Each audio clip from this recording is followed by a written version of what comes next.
En su último viaje él regresa a Jerusalén, allá lo toman por preso en Jerusalén. Y de ahí se lo traen por preso los judíos, los ancianos, y se lo llevan a juicio.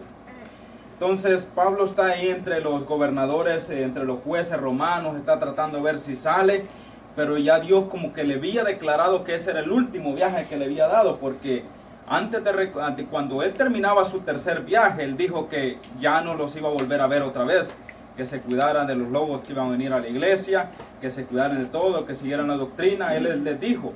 Entonces él ya sabía que su ministerio estaba terminando, pero todavía tenía que dar testimonio ante los reyes, y este Félix era un rey, y estaba escuchando lo que Pablo estaba diciendo.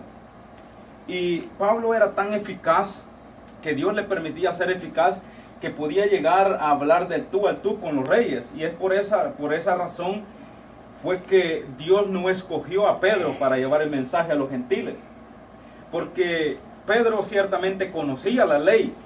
Entonces Dios lo escogió a Pedro para los judíos, pero Juan dijo, tú vas a llevarme el testimonio a los gentiles. Entonces todo comenzó que Dios llamó a Pablo, ¿para qué? Para los gentiles. Entonces esto era la culminación de su ministerio. Pablo estaba preso y aquí estaba dando testimonio delante de un rey. Y como Pablo era estudiado, él era como un abogado, ¿no? Pablo era como un abogado y comenzó a dar su testimonio acerca de cómo Pablo había conocido al Señor Jesús, y hablaba hasta con reyes, y hablaba con los comandantes del ejército, con personas con posiciones grandes. Y aquí es la historia de donde yo quiero sacarle 5 raíces principales de la caída y la pérdida de nuestra salvación. Y en este hombre encontramos 3, pero los completa el pasaje. De alguna manera Dios permitió que esto sucediera. Aquí yo les voy a tocar los principales nada más. Entonces, punto número 1.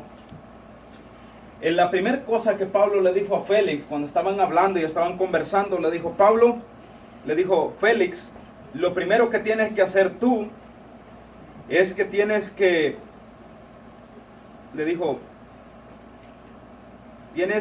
hablar acerca de la justicia, o sea, practicar la justicia.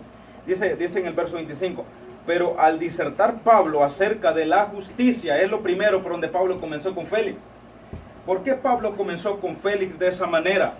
Porque este hombre era un hombre que estaba en posesión para justificar y hacer juicio a las personas. Entonces, por eso comenzó de esta manera Pablo. Pero de cierta manera, fíjense que la justicia, Pablo lo sabía bien, que toma el primer lugar en todas las áreas de nuestra vida. O sea que si usted es cristiano, usted lo primero que tiene que asegurarse es que usted esté haciendo la justicia. Eso es lo primerito. ¿Y qué es justicia? ¿Qué entiende usted por justicia? ¿Qué piensa usted acerca de justicia, hermano Oscar? Ser justo, así como si yo veo que la persona se le cayó el dinero, yo no voy a poner el pie y quedarme con él cuando él se va. ¿Qué entiendes, Pío? ¿Qué entiendes? Pero que no es de uno, no es de uno. Justo es como el hermano dice, ser honesto, es tener un corazón limpio. Amén. Amén. Entonces, eso es lo primero por donde Pablo comenzó a hablar con Félix, ¿no? Y fíjense que la justicia es el respeto al derecho de los otros.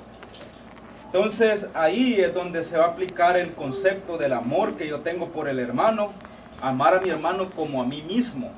O sea que, en pocas palabras, yo estoy diciendo que yo me pongo, cuando yo tengo la oportunidad de hacerle daño a mi hermano o de herirlo de alguna manera, yo tengo que meterme en los zapatos de él y comprenderlo, y comprender el dolor que él va a sufrir por lo que yo tengo, lo que yo le voy a hacer a él.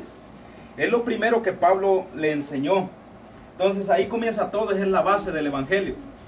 Comienza con ser justo y practicar la justicia.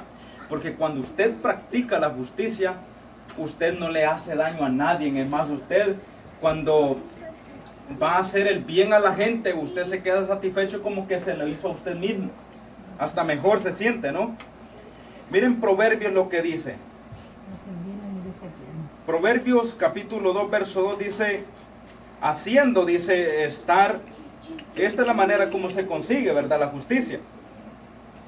Haciendo estar atento tu oído a la sabiduría, y si inclinares tu corazón a la prudencia, si clamares a la inteligencia, y a la prudencia dieres tu voz, si como a la plata la buscares y la escudriñares como a tesoros, entonces entenderás el temor de Jehová y hallarás el conocimiento de Dios.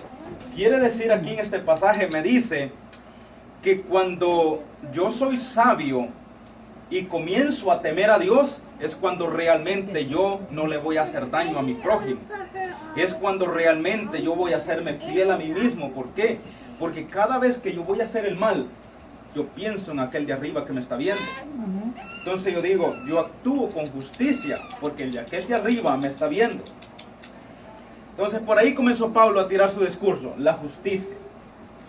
Si usted, hermano, se descuida de la justicia, la gente va a comenzar a decir que usted no tiene el amor de Cristo en su corazón.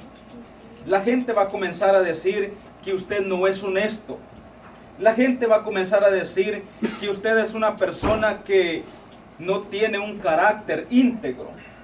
O sea que si usted se descuida de la justicia, de la raíz, que viene siendo como una de las raíces principales, si se descuida de eso, hermanos, usted deja de ser cristiano automáticamente. Amén. Entonces, ¿qué es lo primero que nosotros no debemos de descuidarnos? La justicia. ¿Y cómo yo llego a ser justo? Teniendo temor a Dios.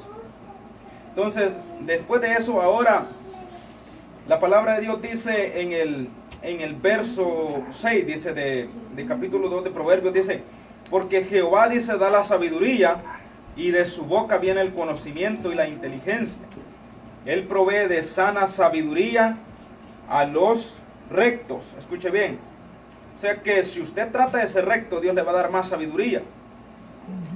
Y ese escudo a los que caminan rectamente. El verso 8 dice, Él es el que guarda la vereda del juicio y preserva el camino de sus santos. El verso 9 dice, entonces entenderás justicia, juicio y equidad, y todo buen camino. O sea que todo provee ¿de qué? De que si yo le tengo temor a Dios, dice la palabra de Dios que Dios me da sabiduría. ¿Sabiduría para qué? Para entender justicia, juicio y equidad. Y estas tres palabras, de alguna manera, son sinónimos. Si usted dice justicia, es como decir equidad. Si usted dice juicio, es como decir justicia. Entonces las entendemos de esa manera, estas tres palabras van relacionadas. Pero si las analizamos bien, estamos diciendo que la justicia es el parámetro que Dios me dio en la Biblia y en su palabra. Esa es la justicia. Amén. Sabemos que en la Biblia hay un montón de cosas que Dios nos dice.